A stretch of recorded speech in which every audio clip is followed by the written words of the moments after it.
Assalamualaikum warahmatullahi wabarakatuh. Kembali bersama dengan saya, Winasti Nova Widiarti, calon guru penggerak Angkatan 6, Kabupaten Purworejo. Pada video kali ini, saya akan memaparkan tugas 1.1.A.8 koneksi antar materi, kesimpulan, dan refleksi modul 1.1 tentang kesimpulan dan refleksi pemikiran Ki Hajar Dewantara. Dalam tugas saya kali ini, saya akan merefleksikan diri saya melalui 3 pertanyaan. Pertanyaan pertama, apa yang saya percaya tentang murid dan pembelajaran di kelas sebelum saya mempelajari modul 1.1 ini? Pertanyaan kedua, apa yang berubah dari pemikiran atau perilaku saya setelah mempelajari modul 1.1 ini?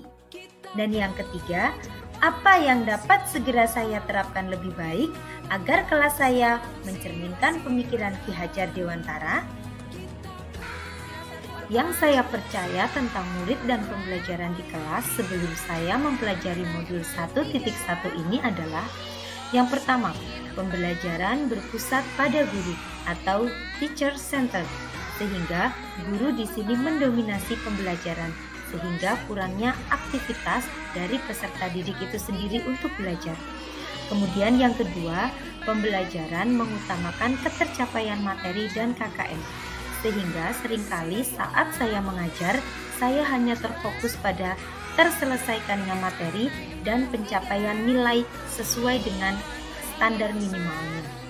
Dan yang ketiga adalah saya kurang memahami karakteristik peserta didik, sehingga dalam pembelajaran saya selalu menyamaratakan mereka, padahal setiap peserta didik memiliki keunikan dan karakteristiknya masing-masing.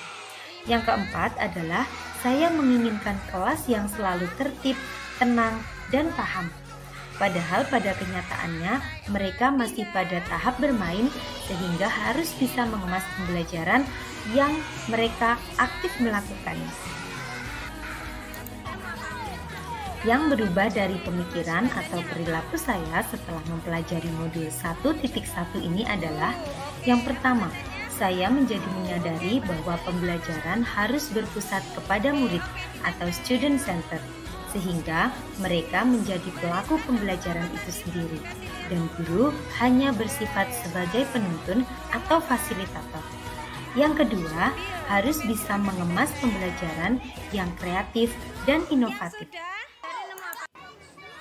Yang berubah dari pemikiran atau perilaku saya setelah mempelajari modul 1.1 ini yang berikutnya adalah: saya menjadi lebih memahami dan menghargai karakteristik peserta didik dan lebih banyak menekankan pada penanaman budi pekerti. Saya menjadi lebih memahami bahwa setiap peserta didik memiliki karakteristik dan keunikannya masing-masing. Serta dalam pembelajaran, saya lebih menekankan pada penanaman budi pekerti agar anak-anak nantinya dapat seutuhnya menjadi manusia di dalam masyarakat. Yang kedua adalah saya memberi kesempatan dan kebebasan kepada peserta didik untuk menyelesaikan tugas sesuai dengan bakat, minat, dan kreativitasnya, sehingga mereka akan menjadi pembelajar yang merdeka dengan menerapkan Merdeka Belajar. Hal berikutnya adalah saya menerapkan sistem AMONG, di mana adanya kesadaran bahwa anak bukanlah selembar kertas kosong, tetapi mereka sudah memiliki garis samar sesuai dengan kodratnya. Kita sebagai pendidik berfungsi sebagai pamong yang memberikan tuntunan dan arahan untuk menebalkan laku mereka menjadi manusia yang seutuhnya. Hal yang dapat segera saya terapkan dengan lebih baik agar kelas saya mencerminkan pemikiran Ki Hajar Dewantara adalah: yang pertama, saya merancang pembelajaran yang menyenangkan dan berpusat pada murid. Kedua, menerapkan pembelajaran dengan konsep Merdeka Belajar dan profil pelajar Pancasila.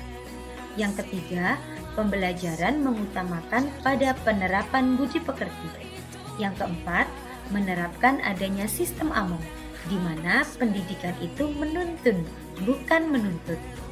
Kemudian yang kelima, menerapkan pembelajaran berbasis kearifan lokal. Dan yang keenam, mengenal dan menghargai tiap karakteristik peserta didik.